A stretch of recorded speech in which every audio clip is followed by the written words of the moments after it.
இன்றைக்கி கோதுமை மாவில் கலகலா பண்ண போகிறோம். இப்போ கோதுமை மாவுலேயும் பண்ணிக்கலாம், மைதா மாவுலேயும் பண்ணிக்கலாம். நாங்கள் கோதுமை மாவில் தான் பண்ண போகிறோம். அதுக்கு தேவையான பொருள் எடுத்து வச்சுருக்கோம்.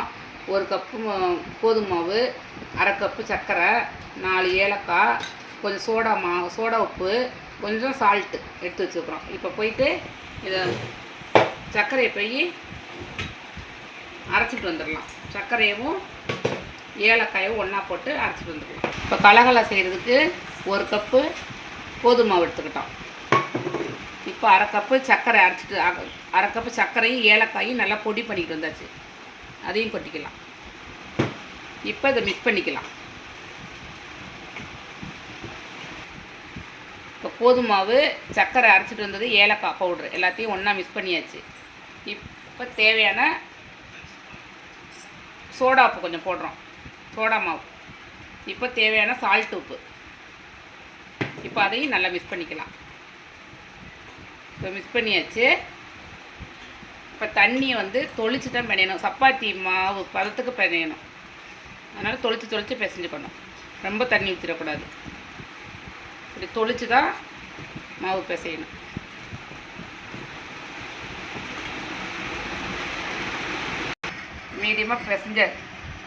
மீடியமாக பிசைஞ்சாச்சு. லைட்டாக ஆயில் விட்டு கொஞ்சம் நேரம் அப்படி பிசைஞ்சு 1 நிமிஷம் மூடி வச்சுருவோம்.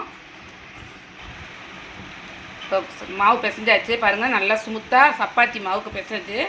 இப்போ நம்ம உருட்டிக்கலாம்.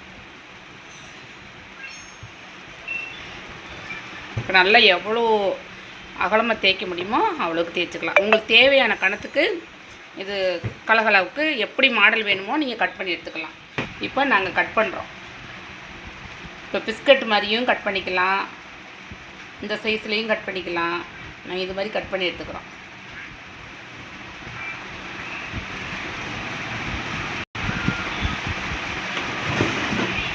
இந்த ஓரத்தை அப்படி கட் பண்ணி எடுத்துகிறோம்.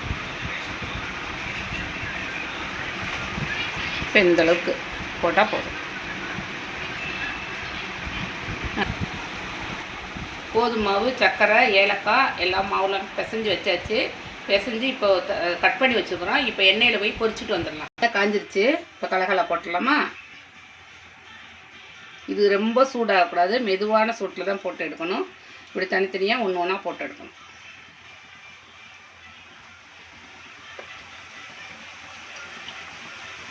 இதுக்கு பேர் கலகலா கோதுமை மாவு பிஸ்கட். எப்படி வேணாலும் பேர் வச்சுக்கலாம்.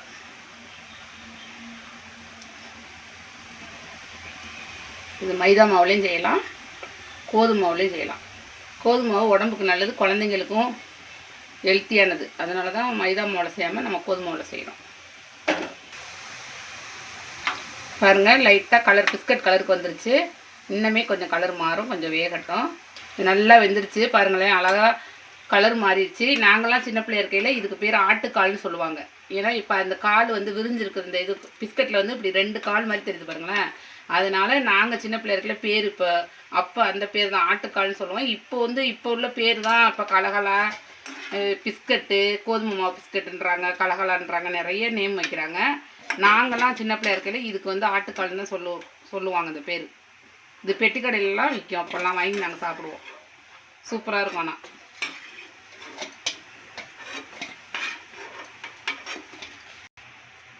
இப்போ மீதத்தையும் போட்டுடலாம். இப்படி மெதுவான சூட்டில் தான் போடணும், ரொம்ப எண்ணெய் காஞ்சிடக்கூடாது. மொத்தத்தையும் போட்டுடலாம். இதிலே பொரிஞ்சிடும். இப்படி ஒன்று ஒன்றா தான் போடணும், மொத்தமாக போடக்கூடாது. தனித்தனியாக தான் போடணும்.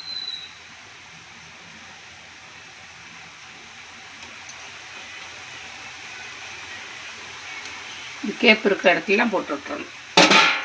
பாருங்கள், கலர் நல்லா மாறிடுச்சு, மெரூன் கலராக மாறிடுச்சு. இப்போது நல்லா ஒரு வாட்டி கிண்டிக்கலாம். கிளறி விட்டோம்னா உடையாது, கொஞ்சம் எதுவுமே ஆகாது, நல்லாயிருக்கும். பார்க்கவே பாருங்களேன் எப்படி கலர்ஃபுல்லாக இருக்குது. பார்க்க குழந்தைங்கள்லாம் ஆசையாக இதை சாப்பிடுவாங்க. வீட்டில் இருக்கையில் இப்போ ஸ்கூலுக்கு போயிட்டு ஸ்நாக்ஸு கடையில் வாங்கி கொடுக்குறதுக்கு இந்த மாதிரியே நம்ம பிள்ளைங்களுக்கு பண்ணி கொடுத்தோம்னா இதில் ஹெல்த்தி.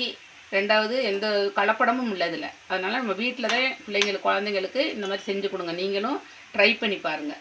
எதிர்த்து கலகலா இப்போ எடுத்துடலாம். கலரே மாறிடுச்சு பாருங்களேன். அழகாக பிஸ்கட் கலராக பிஸ்கட் மாதிரியே ஆயிடுச்சு பாருங்கள்.